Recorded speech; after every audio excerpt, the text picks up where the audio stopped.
Olá, eu sou o professor Lovato e o nosso vídeo de hoje é sobre empenhorabilidade, um tema muito importante das execuções. Mas antes, inscreva-se no canal, ative as notificações e se você gostar do vídeo, curta e compartilhe.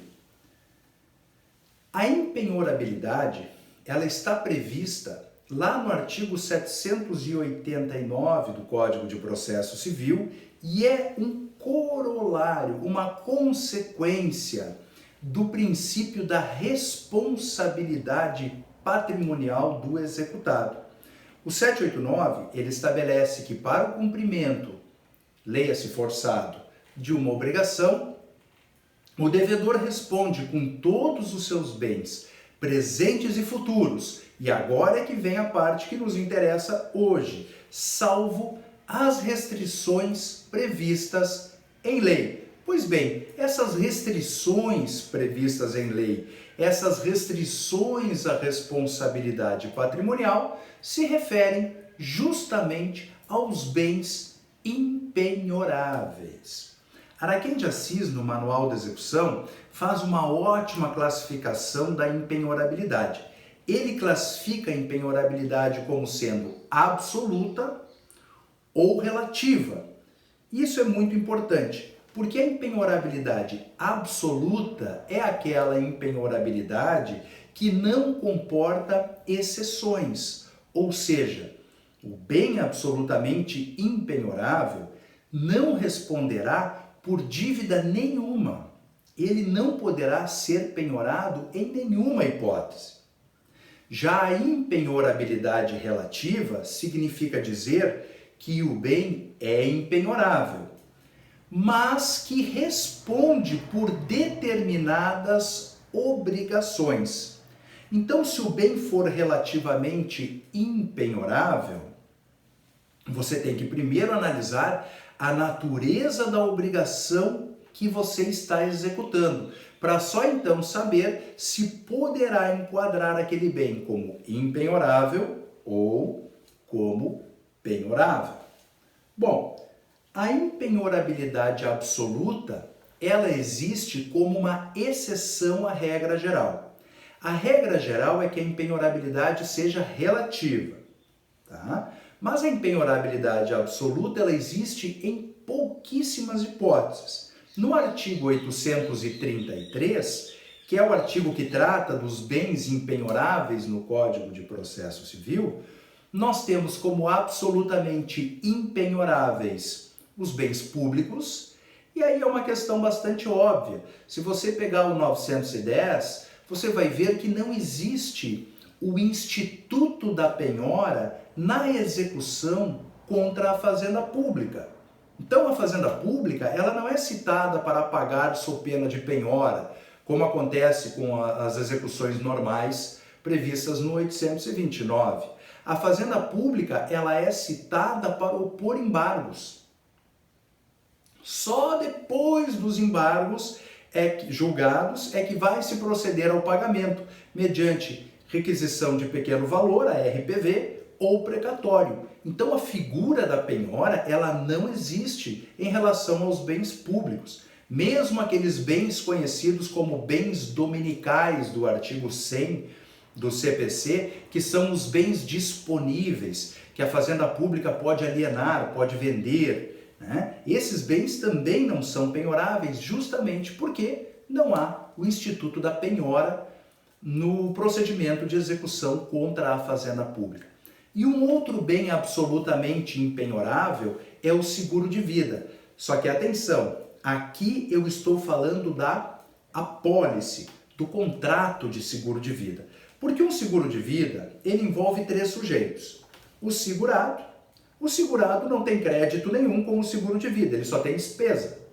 Então, você não penhoraria um seguro de vida por uma dívida do segurado. Ele não tem nenhum crédito ali. Nós temos a seguradora e nós temos o beneficiário que vai receber a indenização quando o segurado falecer. Talvez você possa pensar o seguinte: bom, mas o beneficiário tem um dinheiro a receber.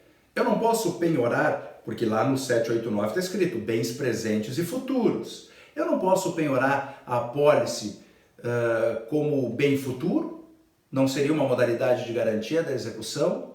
A verdade é que essa penhora seria impraticável, porque por uma dívida do beneficiário, você não pode obrigar o segurado a manter a apólice. Ele pode simplesmente mudar o beneficiário, ou ainda ele pode cancelar o seguro, e isso não configuraria fraude à execução, porque ele, o segurado, não é executado. O executado é o beneficiário. E atenção, aí tem uma outra situação. Tá, mas o segurado morreu, faleceu, e o beneficiário recebeu a indenização do seguro de vida. Aí é outra situação. Aí você não está mais penhorando a apólice. Aí você vai estar penhorando dinheiro, tá? O Superior Tribunal de Justiça entende, hoje, por enquanto, né, que a indenização recebida pelo beneficiário a título de seguro de vida, para fins de impenhorabilidade, equipara-se à poupança. Vamos ver já já isso aí. Bom, agora vamos falar da impenhorabilidade relativa.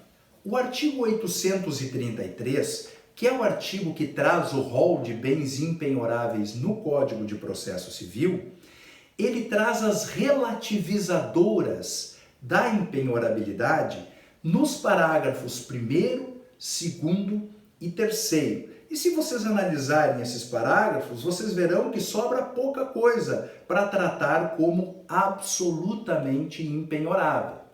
Os parágrafos, as relativizadoras, relativizam a impenhorabilidade de quase todos os bens descritos no artigo 833.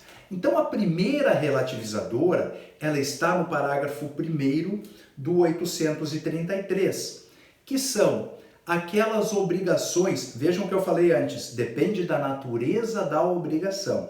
Então, aquelas obrigações propter rem, que são as obrigações geradas pela coisa, IPTU do imóvel, condomínio do apartamento, são obrigações propter rem. E aquelas obrigações contraídas, aquelas dívidas contraídas para a aquisição do próprio bem. Ora, os móveis e utensílios domésticos da minha casa são impenhoráveis, salvo se de elevado valor ou que ultrapassem as necessidades comuns de um médio padrão de vida. Muito bem, então, utilidades domésticas da minha casa não se penhora, a não ser que a dívida em execução seja a dívida contraída para a compra desses eletrodomésticos. Aí fica bastante óbvio. Comprei, não paguei, não posso dizer que é meu para quem me vendeu, porque essa pessoa vai querer o bem de volta, vai querer receber o dinheiro, na verdade, e poderá penhorar o bem que vendeu para receber o que eu lhe devo, o eu executado, certo? Obrigações propter rem e dívidas relativas à aquisição do próprio imóvel. O parágrafo 2º tem uma redação horrorosa. Quem redigiu o parágrafo 2º ou não entendia português ou não sabia o que estava fazendo. O que é difícil dizer num vídeo desses, né? Mas a redação é horrível, porque ele se refere ao inciso 10, que é da poupança, que trata no inciso 10 especificamente de 10 salários mínimos, de 40 salários mínimos do inciso 10, e fala do parágrafo 2º em 50 salários mínimos mensais. Quem é que tem uma poupança de 50 salários mínimos mensais? Talvez alguém diga aqui, tá, mas é óbvio que ele está se referindo ao salário. Tá bom. E como é que fica então em relação ao salário?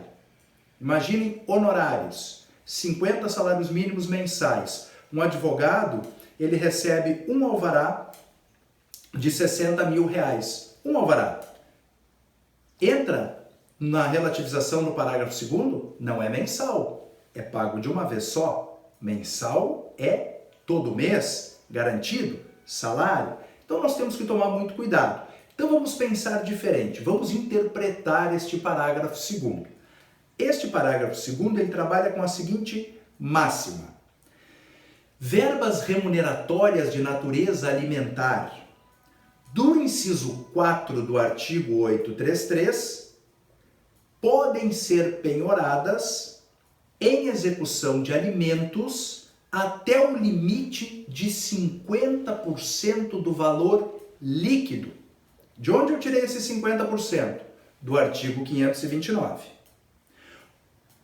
50% do valor líquido. O que ultrapassar 50 salários mínimos mensais é penhorável para qualquer tipo de execução. A poupança, ela pode ser penhorada apenas para execução de verba alimentar até o teto de 40 salários mínimos, em aplicação global, não em cada aplicação. 40 global, ela só pode ser penhorada em execução de verba alimentar e não existe percentual mínimo aqui. Pode raspar a poupança, não tem problema nenhum, tá bom? O que ultrapassar 40 salários mínimos em caderneta de poupança é penhorável para qualquer obrigação. Atenção! O STJ, depois de várias alterações de entendimento, embora eles digam que tenha sido apenas um entendimento complementar ao anterior, eu me arrisco a dizer que mudaram o seu entendimento, o STJ entende que a verba remuneratória de natureza alimentar, o salário, ele não tem percentual mínimo para ser penhorado, desde que o exequente comprove que a penhora não afetará a subsistência do executado.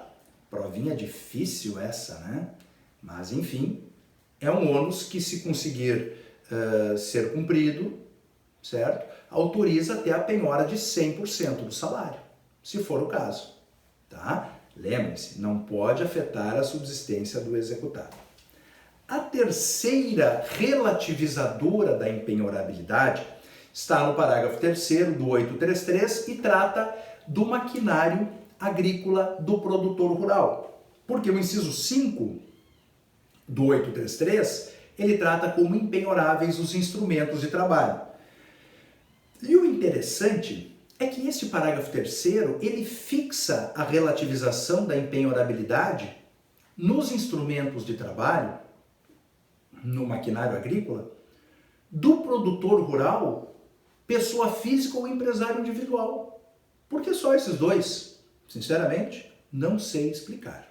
Tá? Por que só esses dois? E ele autoriza a penhora deste equipamento de trabalho do produtor rural, pessoa física ou empresário individual, em execuções trabalhistas, previdenciárias e de alimentos, relativizando substancialmente a empenhorabilidade. Talvez alguém aí me pergunte: tá, Lovato, mas eu não entendi. Como é que eu posso, numa execução de alimentos, eu posso penhorar o trator do agricultor pessoa física e eu não posso penhorar o carro do taxista ou do motorista de aplicativo? Essa é a explicação que, infelizmente, não está clara na legislação. Mas foi feita a relativização e isso faz parte do artigo 833. Eu espero que você tenha gostado do vídeo. Muito obrigado!